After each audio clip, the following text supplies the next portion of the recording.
It's time for Conversations with Bob and Sherry. I haven't seen you in a while, Sherry. Yeah, I was away, then I got sick, and yeah. Glad to be back. I'm away now, but we need to do a show, so here I am. I just want to say the show you did on the with Sam on the self-defense was a great show, so good job on that. Oh, thanks. That did get and I'm happy to see that got a great response. Yes, absolutely. It's a good show. So, some shakeup yesterday, huh? In the mainstream news media. First of all, Don Lemon got fired. I mean, flat out, they didn't even call him when he wrote a scathing tweet or something. He was very offended that they called his agent to tell him he's no longer employed by CNN. Well, I guess he passed his prime. Perfect. That's a good one. When he was on his own, doing his own monologue thing, he looked polished and good. As soon as he had to deal with other people, he turned into a big jerk, it seemed like. It's like it exposed who he really was. I feel really sad that Don Lemon, I used to love Don Lemon. I watched Don Lemon all the time. You know, was 12 years ago. And it seems like ever since the political climate got too divisive, these people turn into, rather than become the journalists, be objective, Don Lemon just turned into this, I don't even know how to say it. I mean, unrecognizable. And so you watched him you watched him through this transition. Yes, I was a fan of the CNN when Turner used to own it. Mm-hmm. And the quality of CNN shows just gone worse and worse and worse once they transition into different ownership. Now, I know Comcast owns CNN. But yeah, I used to watch Don Lemon. I watched Don Lemon. I watched Anderson Cooper. That's when Maria, I can never pronounce her last name. Bartiromo. She was on CNN as well. And so as Lou Dobb. That's when I used to watch.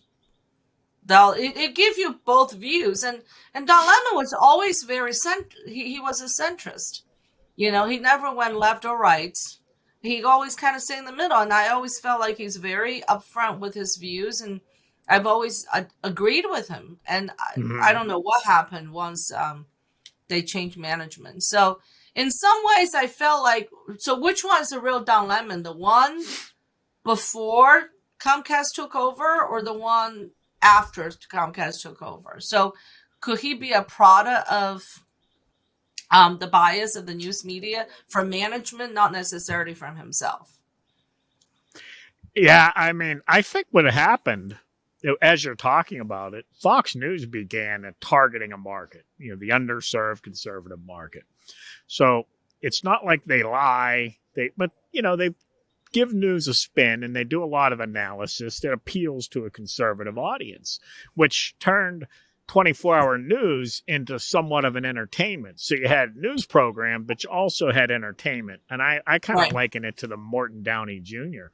And after Trump, CNN tried to do the same thing that Fox was doing in order to make money. Fox's News has been the most successful news program, and they're beating some of the network programs in time slots. And I think CNN decided they wanted to do that, and they just didn't do very well at it at all. I mean, and that's what a Don Lemon, he just turned into this, super biased. I don't know. I don't really know why they took him off of his show and put him on with the ladies. Do you? I mean, was there a problem that he had? I think that's when they took Cuomo off, and then they took Don Lemon off, because Cuomo and Lemon was like really good friends. But I liked it better when they had their own show. Cuomo was nothing but a morning cast. So Cuomo did not have much of a talent. And like I said, I feel bad because the demographic CNN was trying to appeal to, they don't watch news.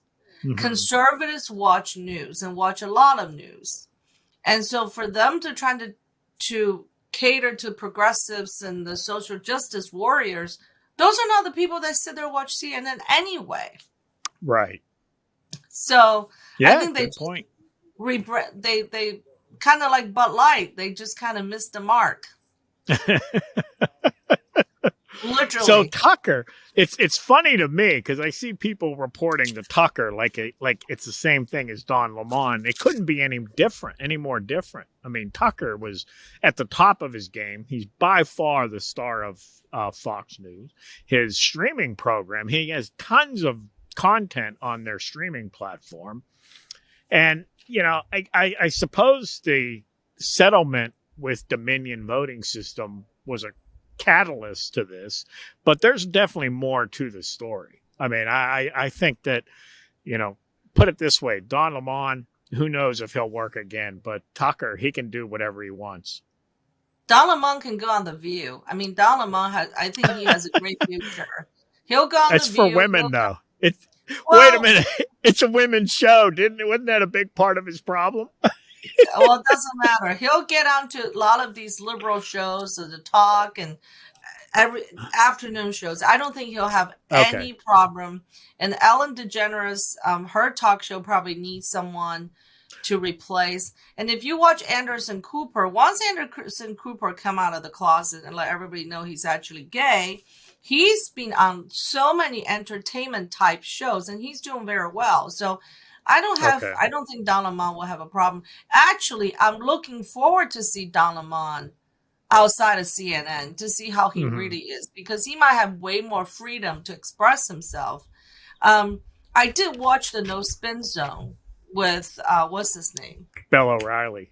Bill O'Reilly. So according to Bill O'Reilly, he talked to some people from Fox. This did happen suddenly on Monday. And because the Tucker's people were still getting ready for the evening show, and they didn't see that one coming at all. So something must have happened. Yeah, supposedly on Friday, he said, see you Monday, kind of a thing. So now, Bill O'Reilly did point out, apparently Sunday on 60 Minutes, there was a gentleman saying Tucker Carlson ruined his life. He was an ex-FBI agent, and I guess Tucker has pointed out to him specifically for January 6th, he could be one of the organizers, kind of ruin his life. Fox may be afraid there's a huge lawsuit coming up because they said it would Dominion for $781 billion. Yeah, I think it might have been more, but it was just short of a billion. Yeah.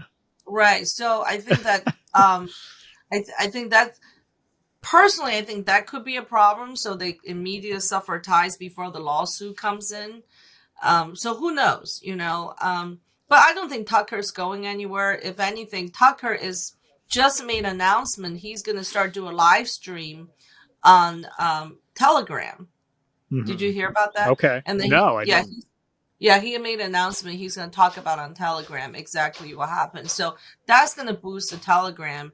And then he might even hook up with True Social. I mean, he clearly has a connection with Elon Musk. I feel like both these people, I feel like they'll thrive. They probably will make even more money, become more of a hero in their own rights outside of the corporate world.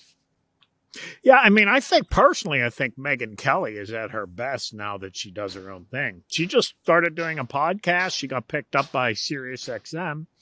And, one of the disadvantages, I suppose, is they don't have sort of the advertisement, definitely not the support staff. Like Tucker would have a bunch of researchers. They provide him with all the data and reports. All he had to do was sort of spin the narrative and things. And he did a lot of video shows on the Fox Nation. But again, that takes a budget. You need a crew, you need, travel budgets, and, they would go to other countries to do filming. So if he could find someone to back him, he could still do some of that stuff. But I don't think he's hurting. He's not going to be in the Super No. Look at Joe Rogan. I mean, what Joe Rogan just sits there, smokes a cigar, and puts his opinion on things, and kind of like what we're doing, just a conversation. Where I think more and more people are identifying with shows like ours because we can talk on their level. We're just regular everyday people talking from our perspective, and versus some big corporation. There's producers, there's script writers is controlling what people can say. I think more important people recognize that's really not genuine. People looking for Well, that. right. Yeah. So, Yeah, they call it corporate media now. There's a term because there's independent media and corporate media. So that's sort of a new thing now with the internet. and I think we definitely belong to independent media. Yeah. What you and I are doing here, we're not professional at this, but we express an opinion and trying to bring things to people that the media is not talking about. For example, the show you talked about, you had with Sam talk about school shooting, how to protect yourself. Well, you don't see that on the news. No. They don't talk about that, which is so important. That's related to our lives and is concerning to our kids' safety. They should be talking about it, but they're not. If he had gone on a news program, they'd have given him like a 30-second, couple-minute segment. Absolutely. Absolutely. So, yeah. So I think that they're fine. And like I said, because I watched Don Lemon, I used to like him. I'm actually really curious about where he's going. I know where Tucker is going. Tucker is not going to starve. No, he'll be fine. Yeah. Well, talk about media. Before we started recording, you talked about something, with Hunter's laptop, and this is relating to the 51 intelligent officers. You want to elaborate on that? Yeah. Well, the issue to me is not the laptop and what Hunter did. It's not even, that's not the issue to me. The issue is that this story happened. This laptop came out. The intelligence agencies, 51 intelligence people, signed a letter stating that this laptop had all the earmarks of Russian disinformation. Then all the news media, with the exception of the New York Post and, probably Fox News, said, well, we're not going to report this because to report this is helping Russia. And they all blasted constantly Fox News and the New York Post saying that, the intelligence community said this is from Russia, Russian disinformation. And even New York Post had their Twitter account frozen. So the problem, though, being the House Judiciary Committee is investigating this because that influenced an election and there was suspicion of government controlling the media, which is really foundational. They talk about our democracy. That's a foundational principle in our democracy, is a free press that can be relied upon to hold government accountable and inform the people. So what they found out was the former deputy director Morell testified that he had spoken to Blinken, and I guess the way he put it, Blinken was a senior advisor to the Biden campaign at the time. He said when he placed that call to Blinken, he had no intentions of organizing this letter or releasing any kind of a letter of any kind. After talking to Blinken, he decided. So he basically is saying that Blinken influenced him to say, we need to get this letter put together and get it out there. So directly from the Biden campaign, released the letter. The intelligence community says, oh, wait a minute, we didn't do anything wrong. We never said it was Russian disinformation. We just said it had the earmarks. Well, they know by releasing that letter what the media is going to do with it. They know that the media is not going to say, well, they didn't say it had to, so they knew that they were going to influence the media when they did that. They had to know. That's their business. They influence media around the world to accomplish intelligence work. So it should be outrageous to any American because this is corruption in the government.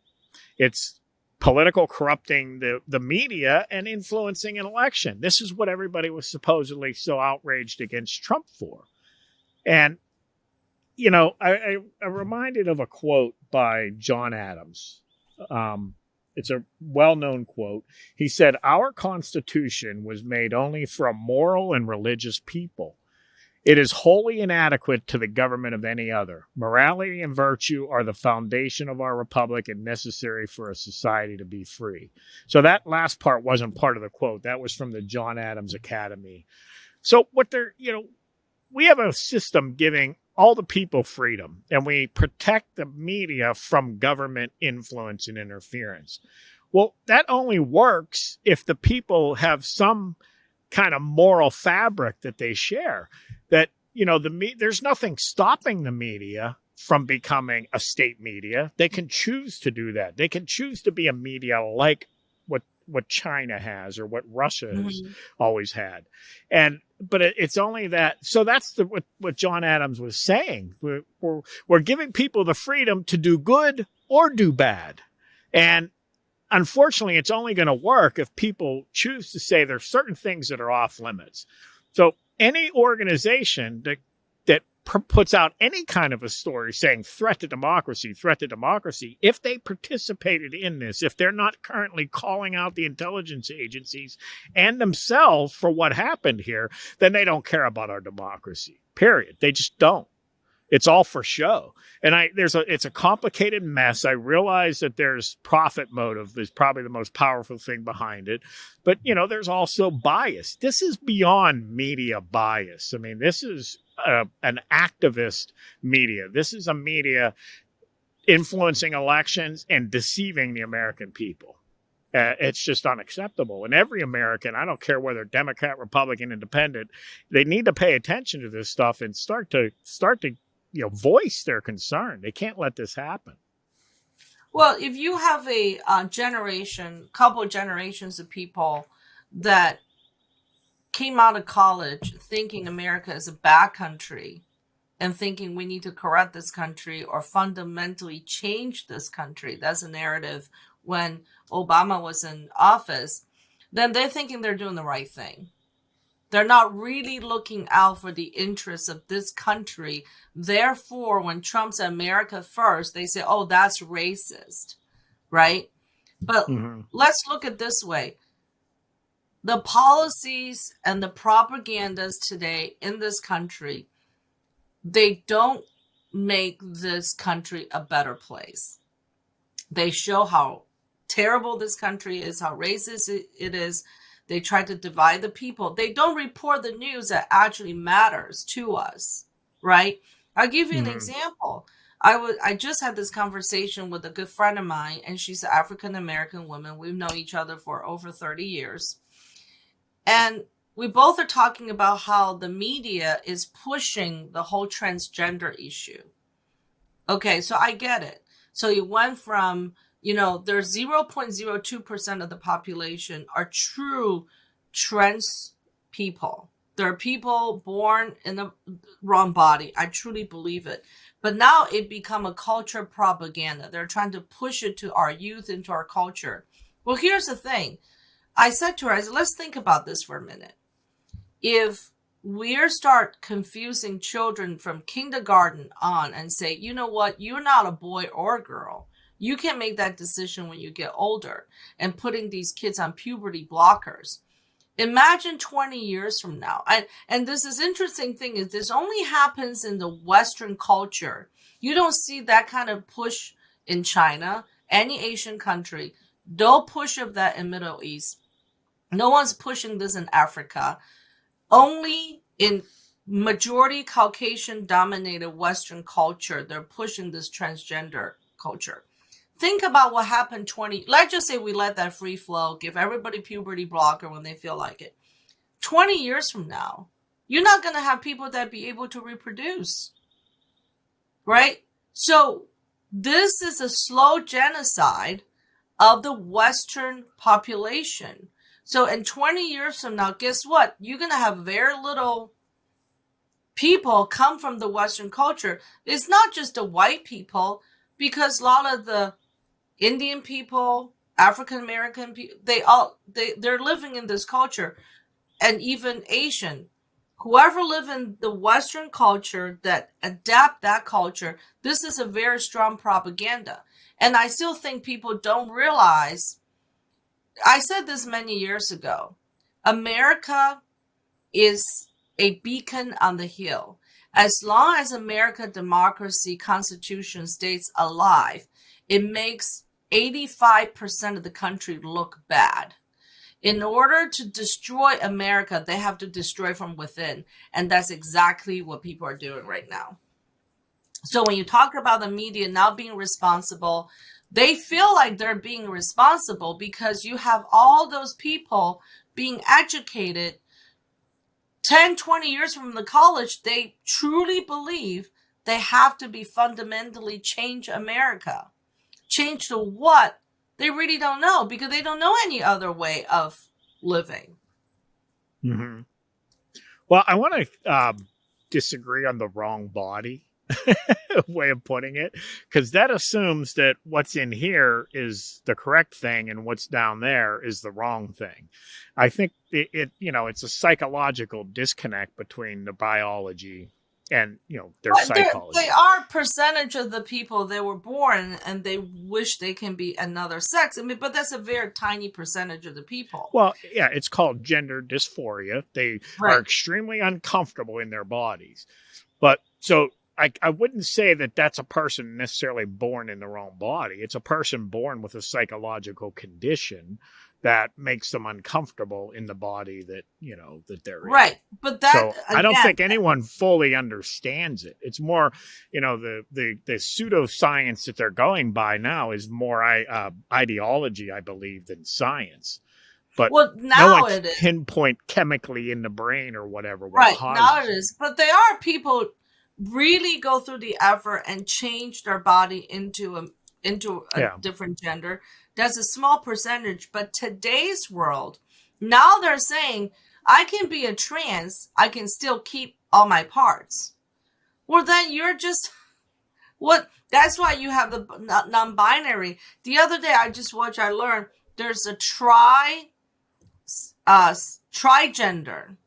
So this person said, I'm a trigender. So I'm a man and a woman and I'm non-binary. I feel 3 all at the same time. Okay. So I went through, in my time in the United States, which is my whole life, I went through a time where, especially where I live, it's all Europeans, like Eastern, Western Europeans. So if you saw someone with a little different skin color, I mean, you might see someone, they're clearly Asian, or you might see someone, and it wouldn't be uncommon for an old timer to ask someone, what nationality are you? Comedians have done jokes about this and things like that. And it makes people, what do you mean? Why do you care? Why does that matter? I mean, I'm an American. Just because my skin's a different color, you can't tell if I'm Asian or Spanish or Hispanic or why do I have to even tell you where I'm from? That was sort of the response to it. This is how I feel about all this gender stuff. Why do we have to hear everybody telling us how they feel or, what it is? Agree. Just do you. Back then it was like, that's not cool. Okay. Leave people alone. Why make someone feel more different? Why make them feel like an outsider or different by asking a question like that? So now we have the reverse. It's like those people are coming out and getting in your face and saying, no, I'm not one of those. I'm one of these. It's like, just do you. Stop criticizing how people dress. Stop criticizing their mannerisms and just let them be who they want to be. And, why do I have to analyze? Why do I have to be told, one day I might be this, one day I don't care. Right. I agree with you. You live your life, I'll live my life, and we'll be nice to each other. Why don't we do it that way? Because why do we have to? You have decades of people growing up. They're very self-centered. This is a self-centered culture. They're desperate for attention. So I think that has a lot to do with it. And then you marry that. And this is cred. You marry that to a social media selfie culture where everybody posts their selfie looking for likes, looking for attentions. And that's what's happening. They're not getting enough love at home. They're not getting enough attention at home. Chris Rock called it an attention addiction. Attention addiction. That's exactly what it is. And just go back to what you said as far as people asking where you're from. I found it very, very interesting that American people, because I'm an immigrant, find that offensive to ask people where they're from. I like when people ask me, as a matter of fact, a lot of time people say, are you Japanese, are you Korean, are you Chinese? Now, being a Chinese, I completely understand why people can get confused about that, because when I was in China, my own country, I get questioned that sometimes. Are you Japanese? Are you Korean? If I don't speak, if before they even see me, because I have certain features, they say, "Oh, you look like a Korean or Japanese." No one gets offended by that. Okay. And then if somebody said, "Hey, I just ran in that recently, this guy, he was being friendly. He said, "Oh, are you Korean?" I said, "No, I'm Chinese." Well, I'm not offended. That's exactly where I'm from. And we start talking about Chinese culture. Why does people have to be offended by that? Well, I should it's be not. proud of my heritage. You should, and Yeah. it's not applying to immigrants. So personally, I mean, I was in a situation not long ago where we were having lunch, and the woman had a Hispanic accent. So based on accent, I will ask people, where are you from? Or, even in the U.S., if they might have a sort of Cajun accent, you can ask. I mean, I think that's, anyway, I asked this waitress what her feeling was on, immigration. And the woman, I asked her where she's from, if she was I asked her where she was from and if she was an immigrant. Right. And young liberal woman was with us, and she was just mortified. You cannot ask that question. Why not? Well, because she has brown skin. I'm like, well, I didn't ask because of her skin. I asked because of her accent. Well, Right. I happened to be with a British guy with a very thick British accent who's also an immigrant. I said to him, would it bother you if I asked you where you were from? He said, no. So No. I'm not talking about immigrants. I'm talking about it. It was a situation where people were clearly Americans because of their accent or lack of one. And Right. a lot of times they were sort of multi-ethnic. So they might have a Right. white parent, a black. So, in that case, it's like, I'm an American. I'm not from somewhere else. And they, people didn't like being asked. And I understood that. But I think it's different for someone who's an actual immigrant. Yes. I mean, that's fine to, where are you from? But when you talk to somebody and they have a New Jersey accent and then say, well, what nationality are you? How come nobody care? Why don't you care what nationality I am? Right. Well, I mean, I ask people, I always curious. I ask people, what is your, what do I ask them? Is what is your culture background? Or I will ask, where you, I don't say where you're originally from, but, I have a biracial child. My kid is half Chinese and my husband is Italian and his father's is a Holocaust survivor. And then throughout family history, there might be some German blood in there too. So I'm actually tell my son, here's who you are. You have a little bit of this, a little bit of this, a little bit of that. So when he goes out and introduce himself, he doesn't necessarily, he knows he's born in Pittsburgh, he's born in America, but he does go out and say, hey, I'm half Chinese. We're proud about that. We're proud of our heritage. That's what I ask people. What's your heritage? Sure.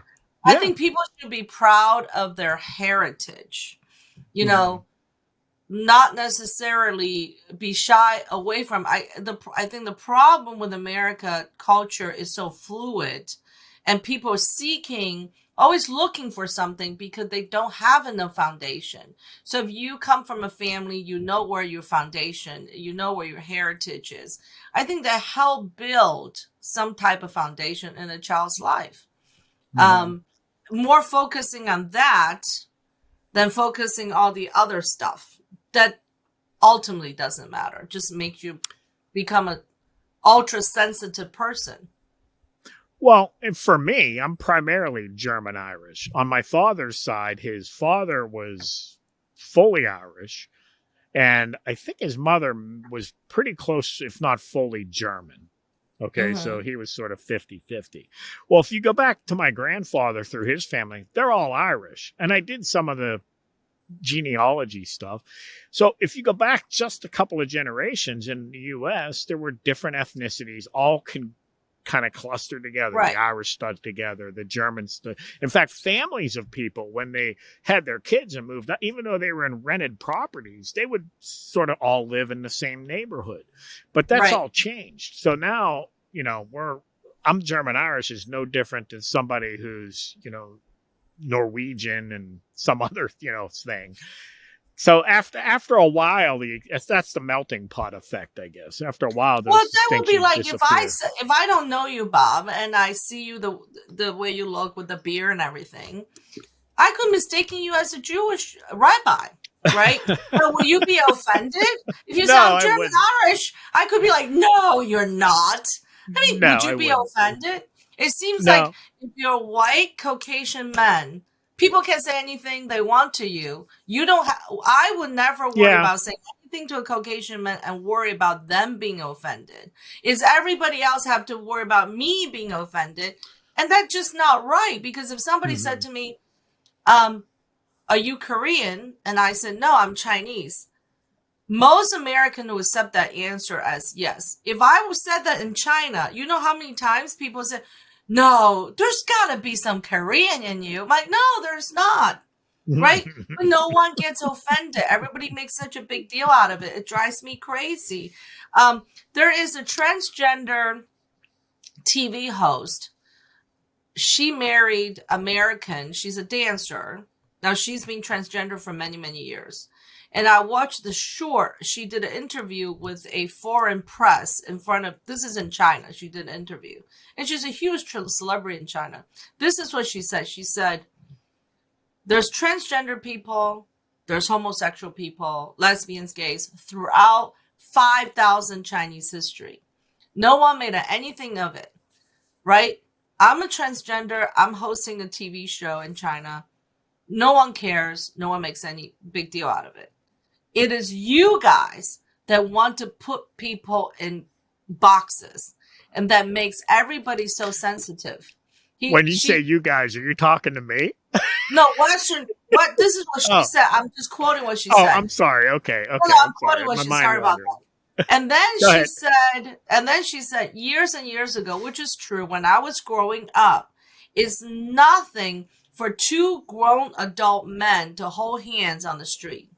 I don't know why. In India, Pakistan, same thing. This is what she said. She said, 40, 50 years ago, you see grown adult women and men will hold hands because they're friends. Now, because all this gay and this and that, the minute people start holding hands, they're like, oh, they must be together as an item. They must be together. It's nothing like that at all.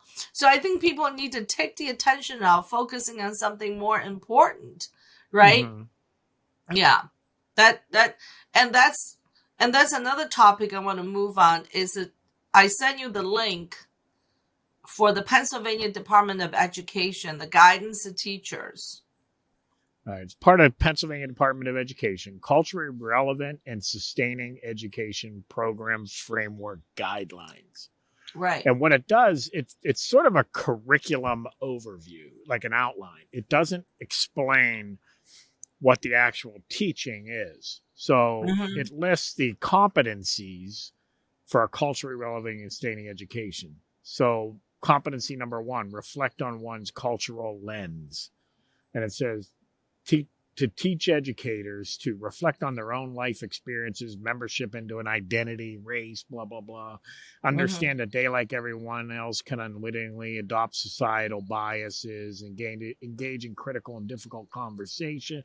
So, this is what their whatever program they go through, this is what the objective would be, is that they achieve these skill sets. Identify... To be more socially conscious with their race and gender and all that stuff. Yeah. So, but here's my thing: if traditionally there are marginalized populations, people coming from poor neighborhoods might need a little bit more resources. But if you take merit-based, academically achieve-based education away and only focusing on equity, that would bring down the education level of the students. If this curriculum is only providing additional resources, let's just say the teacher would say, well, I understand, Jimmy will go home to a trailer park and his parents not going to be home to make sure he does his homework. We're going to start an after school program for these kids that will have nobody at home to take care of them. For these kids to stay, finish their homework before they go home, that's one thing. But if you take away the merit-based education, only focusing on social equity, then that's something else. I think it's a very complex issue. We can't just say yay or nay, right or wrong. I feel like there's you can't take merit-based education from the school curriculum. I think that's my problem. Right. Well, here's competency number 8. And this is again for educators. Establish high expectations for each learner and treat them as capable and deserving of achieving success. So the number 1 is understand the importance of having high expectations for all learners, including BIPOC students. Communicate expectations in a clear framework for all learners, specifically individuals from diverse backgrounds, which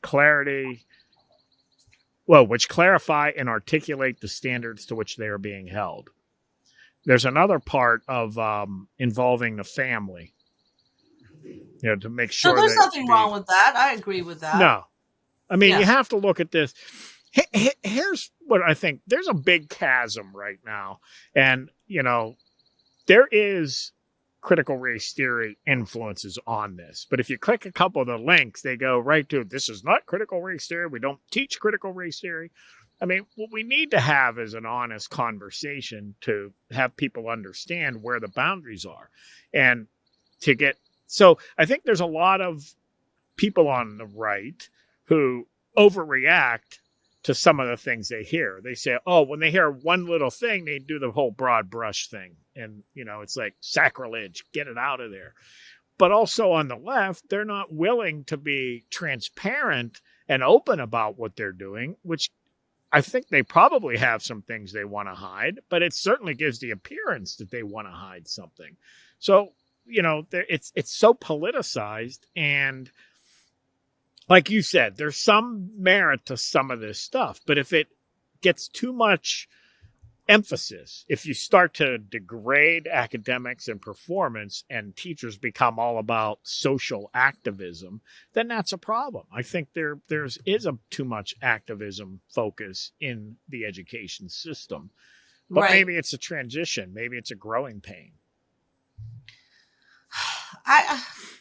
I don't know. It is a very complex issue.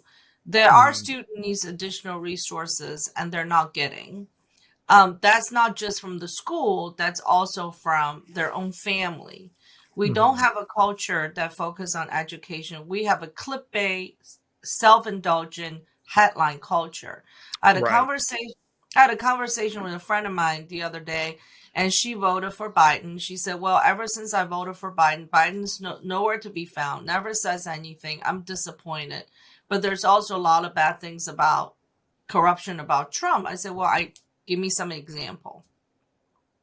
Specifics. Right. She could do it. And that's when I have problem. And we're good friends and stuff. I can explain to her. I said, look, you have to, my frustrating part is people don't look at the policy, don't look at what they do. People become emotionally involved with parties and candidates rather than looking at what the policy is doing to our country. She is currently looking for a job. And I said, well, Davis Bridal just filed bankruptcy. They're laying off 9,200 people. Disney is going through their second rounds of layoff. They planning to lay off 7,000 people. Amazon is laying off their advertising department. Facebook is going through second round of layoff. And she's like, I'm in the job market looking for jobs. Now all of these people are going to flood into the job market. I said, hey, you voted for this. She said, what do you mean? I said, well, nobody was shy about telling you what they're going to do, right? When these candidates came out and campaigned for the country, they do have plans saying what they want to do. It's up to you to educate yourself what they're going to do for this country. It's up to you to educate yourself what these people's motivations are. And when I try to tell her about the classified document discovered in Chinatown with Biden. I didn't hear anything about it. Where did you hear it? I said, Google it. No one's hiding the news. You can find it yourself. I heard someone say, and so it's not my quote, but it was a great quote. I can't remember who said it, but they said during the election of 2020, when people voted for Biden, they thought they were getting normalcy back. They saw the Trump presidency as all this turmoil and, extremism and things like that. And they thought when they elected Biden, they were getting this moderate normalcy. They didn't have high expectations for what he was going to do other than to just kind of bring things back to a sense of normalcy. And he's been everything but. He's been super extreme, catering to the far left with the gender ideology stuff. And, even the climate is very extreme. It's not just that. Is 2035, he wants all 65% of the vehicle to be electric vehicle. That's the climate. We don't have the grits for this, okay? No. And also, he's talking about getting rid of coal-burning plants. Well, California is already having a ton of blackout days. You're in California. I'm not sure what's going on where you at. But what are we doing here? And this electric vehicle is doing nothing but benefiting China. Why is it? I mean, why isn't nobody sit there and thinking about why is it every single one of Biden's policy is benefiting China? Right? If you look at the policy, not only we have one spy balloon, turn out we have 4. Another thing is we have 6 Chinese police stations in United States. Why do we have 6 Chinese police stations in United States? See, you're asking questions that an America First person would ask. Right. So why are we allowing? Can you imagine if we set up American police stations in China and spying on American citizens in China? Well, China does a great job spying on everybody, so we don't really need it. And Chuck Schumer and Mayor Adams in New York City was with a fundraiser, was taking picture with the guy, was arrested by the FBI by operating a Chinese police station in New York City. They don't even know. That's how clueless our politicians are. Here's another thing. You mentioned about the intelligence department before. Let's look at Sudan. Okay. We have to airlift 100 or so diplomats out of Sudan. They said this is a very successful operation. We got it done nice and clean within 7 days. But here's my question. We have an embassy in Sudan. You mean to tell us that you only found this out 7 days before the fight broke down? You mean to tell me our intelligence did not detect the fact that Sudan's going to be in trouble and we still left over 1,000 American citizens behind, but we called it a successful operation? Shouldn't we have the intelligence month or 2 months beforehand say, hey, something's not going right? Quiet, notify our citizens to get the hell out of the country instead of have to airlift them off a rooftop? I mean, why don't people ask that question? We had an embassy there. What the hell were they doing?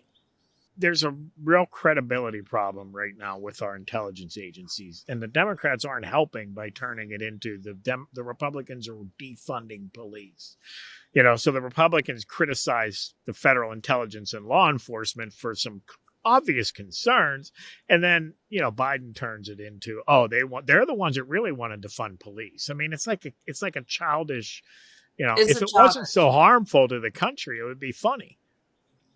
Well, if they start reporting on news like that, it would unite the American citizens to stop fighting with each other and start looking at our government and say, what the hell is going on? Why are we leaving these people behind?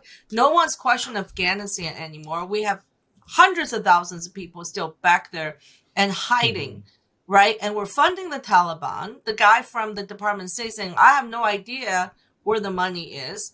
Ukraine is taking our money to buy oil from Russia. China is going to all the other countries to convince them to stop relying on the United States. I mean, the fact that the French president went to China and came back to France and said we need to be less relying and stop aligning ourselves with America. France is the one gave us a Statue of Liberty. Mm-hmm. And they're coming back from China. They say, hey, we need to distance ourselves from United States. What the heck is going on? Well, I'll tell you what's going on. The problem is that the United States, and Biden did it just recently very extremely to Russia, and that is freezing the other country's assets when they don't like what they're doing. So, Biden bragged about freezing Russian assets. So if Russia says we're not going to use the dollar anymore, Biden couldn't do that. If Russia was using, any other currency other than the US dollar, Biden would be unable to freeze their assets. So China has an easy job to go around to other countries and go, did you see what they did to Russia? And look at the past. They've done this in the past. They threaten this sanctions a lot of times and don't go through with it. They're using their currency like a weapon. Is that what you really want? The other thing is China had back in the, 20 years ago or so, they started, maybe 10 years, they started this BRI initiative where they're loaning and giving money to developing countries to develop their infrastructure. Now, a lot of times they have expectations. They want to put a base in there, a marine port, that sort of thing. But it's been well received. They're in hundreds of countries. They've given away lots and lots of money to these countries who now are beholden to them. So China can go to France and say, look, we're the good guys. We're helping these developing countries. America's not doing anything. They're freezing assets. And the other thing that is making people concerned about the U.S. dollar is the government spending. The U.S. dollar one of the reasons the U.S. dollar has become the, standard reserve currency is, number one, government stays out of it. They allow the market to do whatever they want with the U.S. dollar. That's changed when the government starts using it as a weapon. And number two, it's a stable currency. When other countries around the world are having their currency devalue, the dollar remains strong. That's typically how it's been working. But with the increased spending, and if China has the ability to go around and say, look, we're holding so much of their debt through treasuries, if we dump this stuff, their dollar is going to crash in value. So all those assets you're holding, all those treasuries that you're holding, if we dump ours, yours are going to crater in value. So we've given him all these tools to use against us. And it's just bad policy. Now, we're certainly not on the verge of, economic catastrophe because of this. It's still very early in the process. But, China, China owns more than $980 billion in U.S. debt. We are the number one country that owes China the most money. Okay. And then our reserve is number 4 in US dollars. But here's a scary statistic. According to globaleconomy.com, if the savings is part of our GDP, and number 1 is Qatar, 48% of the savings are part of Qatar's GDP. China is in number 4. No, Qatar is in almost 50. United States is number 93. We only have 18. Our GDP, our savings is only 18% our GDP. So if the other 9 countries that owe China money start trading outside of U.S. dollar and China start dumping U.S. debt, yes, we will be in trouble. Sherry had to drop off. So thanks everyone for listening. We'll get together again probably next week. The conversation that Sherry referenced with Sam Rosenberg is on a separate YouTube channel called Conversations with Bob. Conversation with Bob is sort of an analytical deep dive into some issues. Most of the conversations will be around one issue in particular. And again, we'll deep dive it from a legal standpoint, a theological standpoint in some cases, just a practical standpoint. On Mostly Politics, we're doing interviews with candidates other people of interest in politics, and we discuss news and current events in sort of a free-flowing format. One of the dynamics between Sherry and I is a more analytical type person in myself, and Sherry's more of an artistic person. You get two very different perspectives. It's not just our ethnicity, our gender, but also in how we think and approach the issues. Thanks for tuning in. Talk to you soon.